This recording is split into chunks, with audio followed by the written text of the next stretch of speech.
Hey everyone, Jerrel here. Happy Halloween. I hope you have a great Halloween. Hope you have a lot of fun. I just got my parcel delivered here, so I've got the last piece of my Halloween costume here. I'm pretty excited.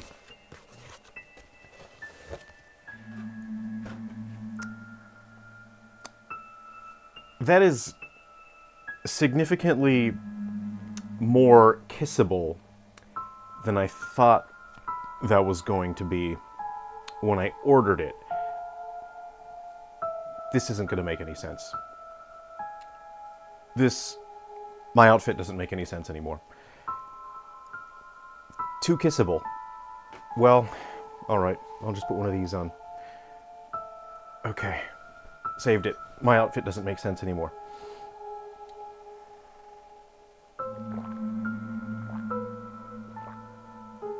Alright, so for the Halloween special, we're going to take a look at a couple of my favorite Halloween, or my favorite horror films, but the thing is, I am going to be appreciating and taking a look at these horror films for reasons that you probably won't expect.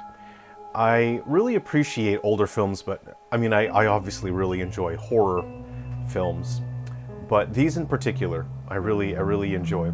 And I want to discuss how media that uses day-to-day life as a backdrop for the narrative is not only important, but it is fascinating because they are like time machines that allow us to go back and travel through time and see what life was like in a different era.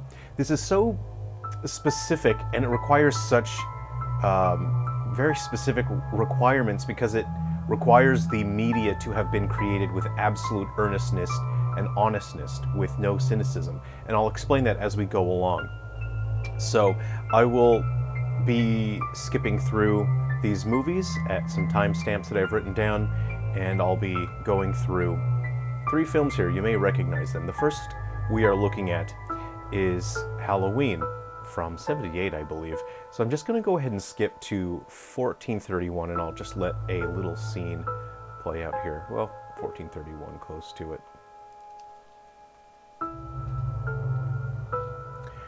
Basically, I want to point out here... Oh, hold on. Let me go ahead and shrink myself. Let me get myself out of the way here.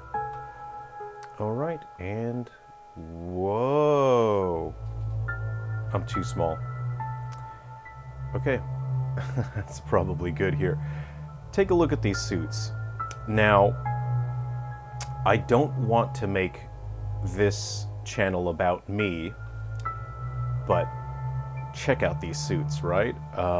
People have asked me a number of times about the clothes that I wear on the channels, the suits that I wear, and people have asked me for fashion advice. I think I'm the wrong person. I am not a professional fashion person. I haven't studied fashion, but when it comes to character development or character design for my games, I put in a significant amount of research. So that means studying clothing styles from different decades, from the 50s, 60s, 70s, 80s, 90s, understanding the differences, understanding the mentality of culture at the time, the values. And there are certain eras, particularly the clothing from the 60s and 70s, that when I was younger, I really disliked those clothes. I didn't appreciate them. I didn't like them at all, because I was a kid and, oh, gross, those people look old. They dress like old people. But having seen the way that our culture is developing in modern day, with the values that we have, the cultures that we have, are values and a belief structure that I don't resonate with anymore. And we're moving towards a place in culture that I don't really enjoy. I don't think that's the kind of person I want to be. And so I do a lot of research into the culture of the 60s and 70s and 80s. And that's the culture that's really resonating with me right now. And that's why I want to make this video and share that process with you. So over the past few years, I've been collecting more and more clothes from this era, not just clothes that are made in that old style, but I go and actively search out clothes that are actually from that era. And you can see the suits that these guys wear here. If you've seen any of my other videos, you're probably going to recognize this style of clothing. This is the style of clothing that I look for. I've seen, I study magazines, especially fashion magazines, and I study film and television from that era, so I can understand the differences. And the clothing from that era, it goes along with the mentality and the belief structures of those various decades. And there's an honestness and an earnestness to the 60s and 70s that I really resonate with. There's a down-to-earth quality about how people lived their life back then. So that is why over the past, I'd say like 6 years or so, I've been setting out to find clothes of that, because that's the down-to-earth attitude about living life that really resonates with me now that I'm in my late 30s. So I've spent enough time in my life being a naive, dumb, young idiot, and I've grown up and I understand more about the values of life that I don't care about and the values that I do care about. Check out these suits. This is landing somewhere between the 60s and 70s now. So the difference between 60s and 70s cuts, you're going to probably see a lot of styles that it's easy to confuse the two. But in general, the 60s was coming on from the 50s, which was very reserved and conservative. They had come from World War II out of the 40s, and 50s were still quite reserved. We barely only had things like greasers, and rock and roll was developing, but it was still very clean. And in the 60s, we started exploring color and shape and far out ideas and psychedelica. And for clothing styles, the cut of 60s suits was very straight. You'll see quite rigid shapes in the suits. This one's a little bit more 60s, but this one is a little bit more 70s. And I say that 70s tends to be tighter towards the torso, looser at the ends of the limbs. You kind of see that as pants flare out at the bottom. This one's still more of a straight cut. But Loomis's suit here, Donald Pleasance, I've recently found a tailor to create a suit for me that hopefully will end up very similar to this suit. So I'm waiting for that to be delivered. So, but I just remember seeing this suit from years and years ago, because I've seen this movie countless times, and I've always dug this suit. Just watching him walk through this, and of course through other points in the movies. But seeing this suit, I always thought, damn man, that's a good suit. That's a good cut for that suit. And you see what I mean? Is it's sort of tighter towards the inside. This feels like an early 70s suit, and this film released in 78. But you see how it's looser towards the ends of the limbs. That's very much a 70s thing. Also the wide collar. In the 60s, the collars were still a bit short. The collars in the 70s really flared out. The jacket I'm wearing is actually, I've done work as a costume designer, so this is a genuine old jacket that I acquired for a shoot, and I had to damage a suit. It had to have wear on it, and looking back, I'm so very angry at myself for having damaged this suit, because I didn't appreciate and understand what this suit was years and years ago when I was doing the costume work. Now that I understand it more, I'm so very angry at myself because I've destroyed a beautiful jacket. And I definitely, you'll learn from your mistakes. I definitely will not be doing that again. Okay, let's move ahead. I've expressed how awesome I think this suit is. Let's go ahead and have a look at the timestamp here. Now, what I really enjoy about this scene, I'll let it play out. There's a number of shots in this early on. I really appreciate and enjoy this film because it shows us very simple scenes in the lives of these characters. And what we see depicted in the story and this earnestness of this day-to-day life is that these characters, they are a depiction of what life is like in the 70s. And what we see here is a simplicity and earnestness in the depiction of culture, and the focus of these characters, as we can see, is that they just want to live their lives. They want to be in the world, they want to experience things. They say that through their actions, through their dialogue. They want to be out in the world and live their lives. And that is the focus of these characters, and that communicates to us that would have been the value system at the time in the 70s. This is how young people felt. This is what their focus was in life. And every decade, you know, things change, our culture advances and changes, and we can see here that the focus for people here was living their lives. And I really appreciate that. I love seeing scenes of just neighborhoods and towns and houses and things like that. And that you could go more into this film as well if you watch it. This is Halloween. Something I also really love, I didn't make a mark of it, but something I absolutely love with these old films is looking at the packaging for food products. Things like sodas, potato chips, popcorn, all kinds of snacks, you know, chocolates.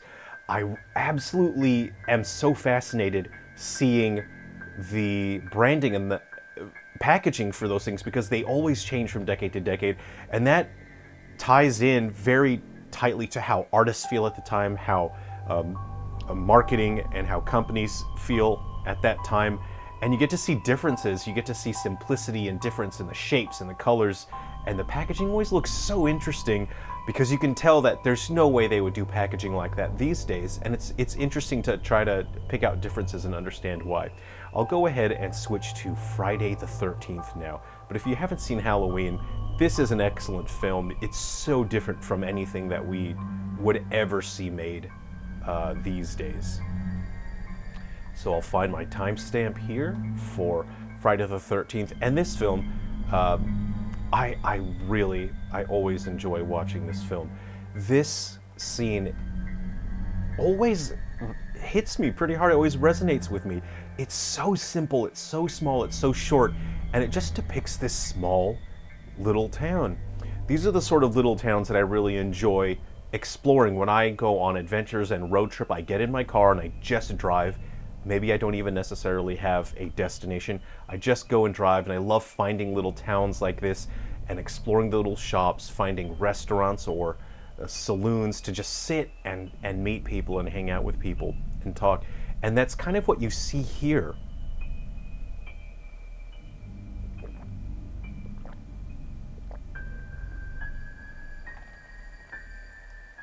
And this is so interesting. It's a long shot. This is something that we don't see in modern media. And I just love this little shop. And it seems like, oh, you know, this is, it's so out of time. But there are still places in the world where you can find small shops like this where the locals are just sitting and talking. And you see, you know, it looks like it shouldn't exist because it's from another time, another era. But it's just so fascinating. So I always love that scene. It's not even that much, you know, but it's such a simpler time. It's so neat, you know, just someone walking down the street like that. And it also builds a sense of loneliness in terms of the storytelling, because this is a horror film as well. So I will go ahead and skip ahead to 1429 here. And I always thought, if you were to do like a bad Halloween costume, or like a very difficult bad cosplay, I always thought Christy would be the absolute worst. You could do this. This is doable, it's feasible. You just need the bandana, mustache, glasses. You can get an old cheap pair of jeans and just cut them, because that's what they would have done. He's got like a pouch there for a hammer or a flashlight. Then you need these sort of red socks with that border up there in the boot. I always thought this would be a horrifying cosplay, difficult to do, and I mean, you could do it, but difficult to not look like an idiot. I just think it'd be funny if someone recognized who you were cosplaying as or who you were dressing up for Halloween. But again, that's a tough one to do. If you can do a Christy, you know, a massive respect to you. I'll go ahead to, I want to point out, I just love seeing clothes. Again, as a character designer, I'm just fascinated by the different styles, not just the clothes themselves, but the way that people wore them. Let's go ahead and skip to 38. I have here on my timestamp. Let's move on to that. This is always, I really appreciate and enjoy these quiet scenes when it comes to horror movies. And that is these characters that are just sitting in this cozy cabin during a rainstorm. They have the fireplace rolling, and this guy is playing the guitar here, and the lady to the side is just hanging out. And I love scenes like this. And it from a storytelling standpoint, again, not just that, but again, it's depicting like a snapshot of culture at the time and the values of people and what their focus was. And again, I'll come back to that. Their focus is on living and on spending time with people, spending time with each other. That's what you see in all of these movies, is their life goals, their objectives, spending time with each other, spending time with people. And that really resonates with me. There's this bizarre genuineness and sweetness to these movies, because that's what these characters want. They want to spend time with each other. And if you were to compare this to, say, for example, a movie made in modern times, which do provide a snapshot in terms of our modern culture, is you don't see that. You don't see that focus, the interactions between characters in modern films. It's not about spending time with each other. It's not about living life. It's always about, our obsession with something, whether it's social media or some, being told to think or feel a certain way or directed towards something. It's always our obsession with something, as opposed to us setting out to live our lives. And that's why I find these so valuable and so interesting to look at. Let's go ahead and head over to our final film in the set here, and I'll go ahead and move ahead to 20 minutes and 10 seconds. I want to point out the clothes here. This is just so fantastic. I mean, look at what these people are wearing, and I think it's so great. This is stuff that I really enjoy as a character designer and creating clothes. And then also, it's something I keep in mind when I set out to look for clothes. And modern clothes don't really resonate with me. I just don't like the cut of modern clothes. But I see this stuff, I see the wearing, and I always try to find long sleeve shirts that fit quite tight. I really like the 70s look of tight towards the torso and then looser towards the ends of the limbs, but I always roll my sleeves up anyway, so it's not like that matters. But I like the form-fitting torso and on the sleeves as well. And you get to pick your look. You decide how you look, you decide what you wear. And so it's taken me, my whole life basically before finding a look where I thought, yeah, you know what, that's me, that's what I feel like. And a lot of it comes down to seeing old films and media, old magazines when I was doing research, seeing the cut of those clothes, especially these sort of longer, bigger collars from that era that you don't see on modern clothes. Modern clothes, the collars are cut pretty short. But again, what I really like about it's such a short scene, and I'll go ahead and jump over to my next time stamp, which is 22:53. And again, it's about these characters that set out here to live their lives. Their objectives are they're camp counselors and they're training, but you don't see any characters complaining about, oh, this place isn't cool, oh, this place doesn't have reception. There isn't that. These people are here to live their lives. They're here and they're enjoying each other's company. There's no one obsessed with pop culture. There's no one trying to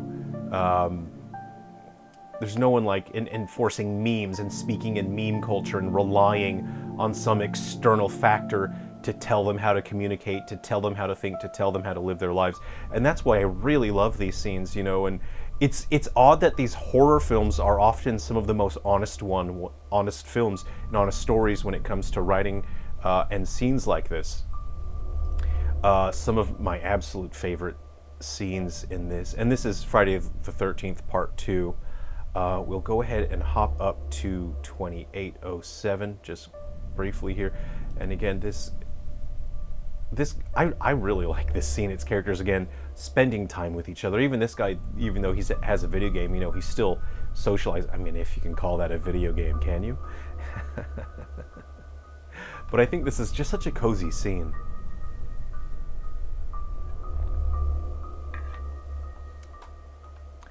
go ahead and just hop up to 29. This is such a fascinating, this just piques my curiosity. These characters are hanging out, they're dancing with each other, they're paying attention to each other. They're playing, I forget what this is called, but you gotta slide those pucks across the board. Do you guys, it's so late at night right now. Does you guys remember what that's called? It is absolutely slipping me at the moment. I think that's a pinball machine. Oh no, no, that's a different machine. I think that's a pinball machine. Very cool. We can go ahead to our next timestamp, which is at 43:02. Here's the thing, right? This shirt's cool as hell. This is cool. This is the kind of stuff that I set out to find. I think of it as treasure hunting. I go to thrift shops where they're just trying to get rid of old clothes. People, someone in their family dies, they're getting rid of old clothes, and you often find stuff like this that is genuinely from the 60s and 70s, and that people just want to get rid of. You'll find them at thrift shops, and sometimes you'll find something like that. And, lately, since I've sort of really found what I like wearing, because it feels, hey, that's how I identify. I see shirts like this in horror films, and then it's so bizarre that my primary concern becomes, they better not destroy that shirt. When Jason Voorhees comes up with a pitchfork, everyone else is thinking, oh, cool, we're gonna get a cool kill scene. In my mind, I'm thinking, don't ruin that shirt, man. Do not put a pitchfork through that shirt. That's rad. I really enjoy finding stuff like that. And again, here's a look, a high collar. It's these long, thick collars. It's form-fitting. It's quite tight here, and you can roll the sleeves up. Whereas something modern these days would be pretty loose along. It's baggier. It's a baggier fit, a loosier fit. It's not the kind of But this is rad. If I found this in a thrift shop, I'd be buying that immediately. And I know I'm watching these movies wrong. Those suspenders are pretty rad. I'm not gonna lie. I think if I had a set of those, I'd rock those. They're pretty cool. Oh, but Doctor Who wore those. If I wore them, people would think it's a Doctor Who reference, which is a bummer, because I would just wear that in earnest because I think it looks pretty rad. Let's see here. This is an interesting scene. I thought it's so interesting the way that it's written, and some of the small dialogue. When it comes to good storytelling, the story's told in the smallest scenes. It's not about big sweeping statements. It's about the fine brush details in a painting that make a painting interesting. And I absolutely adore this scene. This is so great. Not only because this is the kind of environment I like to be in when I find saloons and dive bars to hang out with and just hang out with people. This is the kind of place I like hanging out, but stuff like this is becoming more and more rare, and I generally don't find younger people or people my age hanging out in places like this. Everyone's sitting at home, and it's mostly older people that are in these places, basically, which is a bummer. And I just love this. Again, there's no obsession with media. There's no one arguing about politics. There's no one lecturing about ideological views or politics. There's no one arguing about that. Everyone here is just enjoying each other's company. Everyone enjoys, just living their lives. Their goals, their focus is to live their life, to spend time with each other. That's what you see here. And you can argue, oh, it's just a movie, that's, they're making it up. But I trust this is how it actually was, because when I go out in modern times, in modern days, when I go out to places like this, this is what it feels like. So I trust this depiction here is quite accurate. And I really enjoy this. Also, I just like that shirt. Man, I really like that shirt.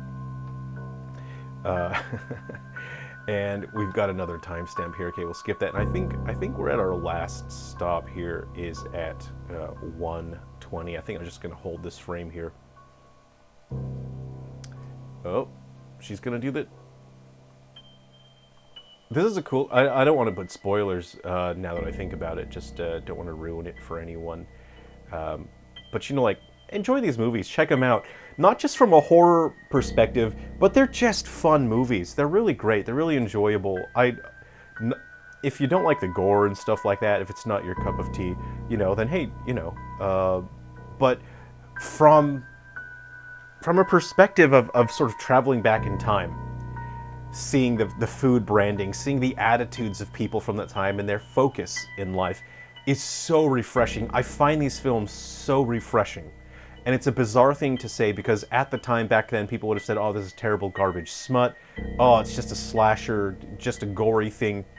But to me, it's quite relaxing. I find modern media is very stressful. If I were to see a modern horror film or anything, I feel stressed out.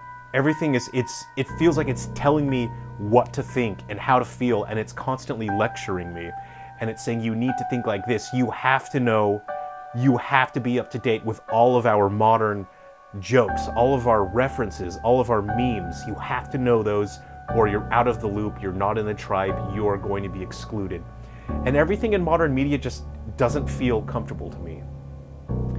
And I don't know what it will take for us to advance to our next stage in culture, to where we can produce media that feels comfortable again, if you know what I mean. But you know what? If you want to enjoy some just good comfort films, I recommend Halloween, Friday the 13th Part 2, stuff from that era. It's so cozy. It just feels genuine and down to earth. Anyway, I hope this topic has been interesting to you. I'm sharing some insight with you on how I've chosen my life outlook. It's strange to say that part of my life outlook is inspired by horror movies from the 70s and 80s, but partly my life philosophy is inspired by that, because I'm inspired to just live my life. My focus is to live my life, and I genuinely will not accept being told how to think, how to feel. I will not be lectured, by modern media. And watching this stuff is so relaxing because it doesn't have any of that.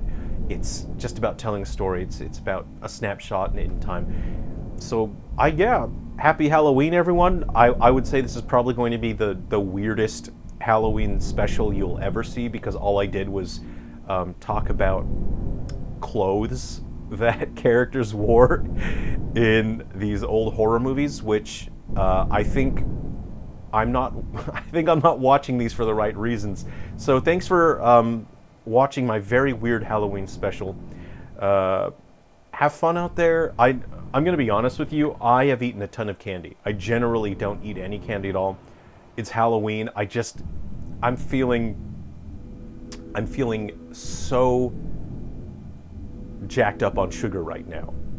And you need to be careful as an adult, because having high sugar intake is very bad for your health. There's type 1 and type 2 diabetes, but there is also like a temporary type of diabetes. That's when you eat too much candy in one go and then you don't have permanent diabetes, but you get some diabetes because you ate too much, and that's type 0 diabetes. So there's type 1, type 2. Right now I've got type 0 diabetes.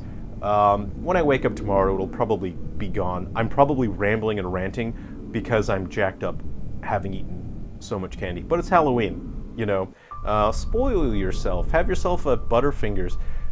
Scratch that. The last time I had a Butterfingers, it got stuck in my teeth.